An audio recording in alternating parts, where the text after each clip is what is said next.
And while the Democratic Party has won a great victory tonight, we do so with a measure of humility and determination to heal the divides that have held back our progress.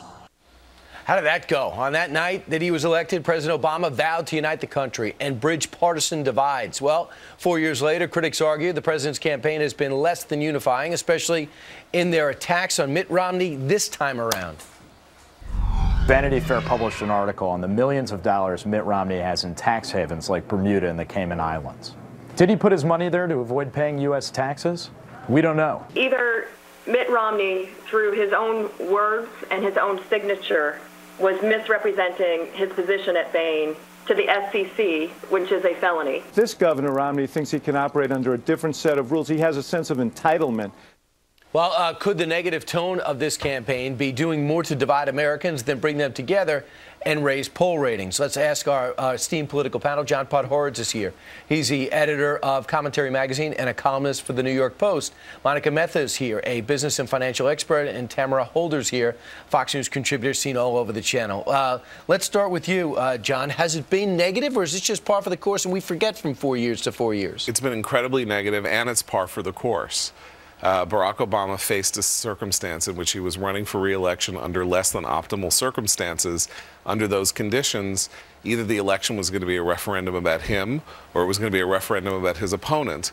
And very clearly, very obviously, and very blatantly, he made the decision in the spring to go as negative as he possibly could to define Mitt Romney in the worst possible way for an American public that did not know who he was. That is completely, within the bounds of normal political discourse, but it does do some violence to his own standing as the person who was going to heal the divide. And Monica, on top of that, the president seems to be focusing still and his staff on taxes. Wants Mitt Romney's taxes. Even in his press conference earlier in the week, he brought that up.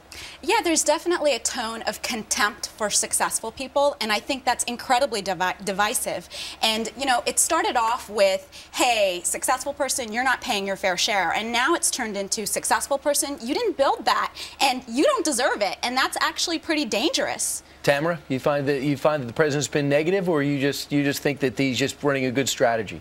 I think it's a good strategy. Look, we have 90% of people, Larry Sabato, who's on this show a lot, he says that 90% of the people in America have a partisan, a view. They identify as Republicans or Democrats. So there's already a division in America, regardless of the tone.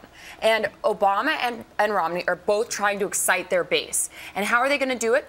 Well, Obama's going to say, look, we want a guy who wants to run on the economy. That's his message, improving the economy. But he can't even show his own tax returns. I mean, I'm still trying to figure out, what is this guy paying in taxes? Who cares? Yeah, what does it matter? Why does that matter when this economy is tanking and it's getting worse? But it's the message that he's talking about the economy. And if there are two sets of rules, I can send my money overseas. He complied with the law. He has to give more because his dad did in the 60s. But look, it's very simple. You have to run on something. You have to run on something. So Barack Obama thought he was going to be running in 2012 at a time of recovery. And there is not much of a recovery. But he's running on manipulation is what he's running on. We've got a country that people are suffering, and he's playing into those just hard feelings by telling people that you should look at your successful neighbor, and if you're feeling bad, it's his fault. And by taxing that person, it's not going to get you a job. It's not going to pay your mortgage. It's not going to fix the economy. He's never said that it's somebody else's fault for you not being successful. But he's very clearly said that your success is not your own, and we've heard that. But that is not a manipulation. It's absolutely a manipulation. It's telling people that you deserve someone else's success. But so effective is that message, it's the theme of the Republican convention. When the president said you did not build that. Right. Well, look, he spent $120 million over the course of the summer, the president, $120 million his election campaign. An unprecedented amount for the pre-general election season. On June 23rd, Barack Obama was ahead in the Real Clear polls average by 2.4 points. Today, 1. Right. So we spent $120 million, And in fact, Romney is in better position now than he was before that onslaught began. So it hasn't worked that well. Well, we're going to see, because there's conventions coming up, and we're going to see where we sit after the fall with the kids back to school and people even paying attention more. Tamara Holder, Monica Mehta, John Podhoretz, thanks so much for joining us today. Thank you. Now you have free access to the barbecue and the band. Okay? 20 minutes now after the top of